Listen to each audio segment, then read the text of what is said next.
Assalamualaikum warahmatullahi wabarakatuh. Perkenalkan, nama saya Habib Prasetya Budi dari kelas 11 TKJ 1. Kali ini saya akan menjelaskan terkait bab 1 sampai bab 3 di pelajaran Bahasa Indonesia. Sebelumnya, saya mau mengerjakan tugas ini dikarenakan saya ingin memperbaiki nilai saya yang sebenarnya sudah memenuhi KKM yang sudah ada dari sananya, tetapi saya ingin menambahkan nilai itu agar bisa lebih baik daripada nilai yang sebelumnya. Nah, sebelum kita lanjut ke pembahasannya, kali ini saya akan memberitahu apa aja sih yang akan saya bahas atau yang akan saya jelaskan pada video kali ini. Yang pertama yaitu bab pertama kita akan menjelaskan terkait teks argumentasi, dan saya akan menjelaskan sebisa mungkin dan sejelas mungkin apa sih teks argumentasi.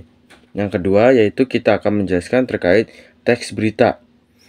Nah, di dalam teks berita itu kita akan menjelaskan apa sih teks berita itu kan. Terus kita mengenali struktur teks berita itu apa saja. Yang ketiga yaitu kita akan membahas terkait cerpen. Cerpen sendiri itu banyak banget gitu kan karya seninya yang sudah dibuat oleh para penyair kalau tidak salah gitu kan.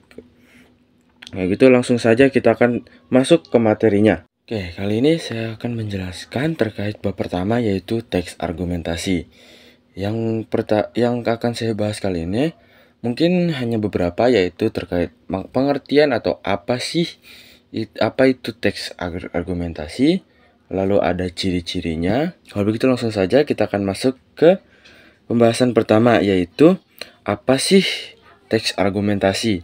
Teks argumentasi adalah sebuah teks yang berisikan sebuah opini dari sang penulis yang biasanya didukung oleh sebuah fakta.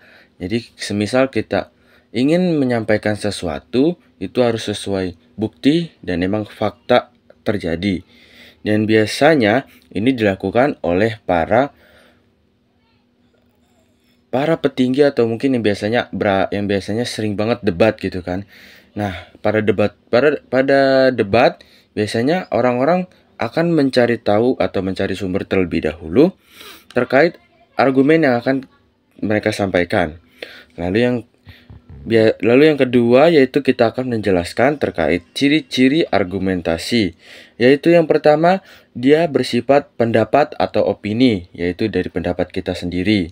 Yang kedua yaitu memiliki alasan dan bukti, dan itu harus sesuai faktanya. Yang ketiga yaitu bertujuan meyakinkan seseorang. Jadi ketika kita sudah mendapatkan bukti dan fakta, itu kita bisa meyakinkan seseorang untuk mendengar opini kita.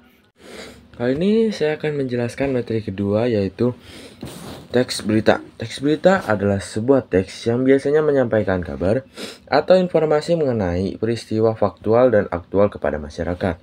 Nah, buat kalian yang bertanya-tanya apa sih pengertian dari faktual? Faktual yaitu sebuah berita yang sesuai dengan fakta dan tidaknya mengada-ngada, yaitu itu harus ada bukti nyata. Yang dimana jika kita menyampaikan sebuah berita kepada orang lain, itu harus sesuai dengan buktinya. Dan aktual itu berarti berita hangat atau berita terbaru yang terjadi di mana saja. Yaitu selanjutnya kita akan menjelaskan terkait unsur-unsur teks berita. Unsur-unsur teks berita itu biasanya ada 6 macam, yaitu yang biasa kita kenal dengan 5W1H. Oke, kali ini saya akan menjelaskan terkait materi terakhir, yaitu materi cerpen atau di bab 3. Kita menjelaskan menggali nilai sejarah bangsa lewat cerita pendek. Oke, kali ini saya akan menjelaskan apa itu cerpen. Cerpen adalah sebuah karya sastra lama yang sudah dikenal oleh banyak orang sejak lama. Nah, cerpen sendiri merupakan sebuah cerita fiksi yang dapat diartikan yaitu sebuah cerita yang memang tidak pernah terjadi atau sebuah hayalan atau imajinasi dari sang penulis. Ya, apa aja sih ciri-ciri dari cerpen tersebut? Nah, ciri-cirinya yaitu 1. Ceritanya pastinya itu bersifat fiktif atau emang tidak nyata.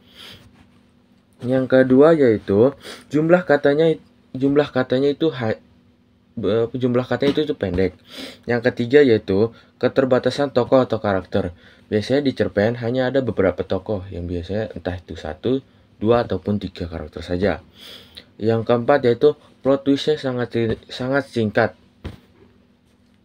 Yang dimana cerpen memiliki sebuah plot yang sangat singkat dan dia hanya terfokus pada satu aspek cerita tersebut. Yang kelima yaitu gaya bahasa yang padat.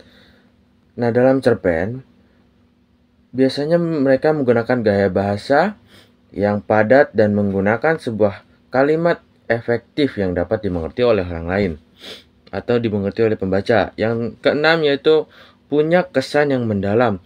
Biasanya di cerpen itu penulisnya biasanya menambahkan sebuah kata-kata yang berisikan makna yang sangat dalam. Sekian penjelasan dari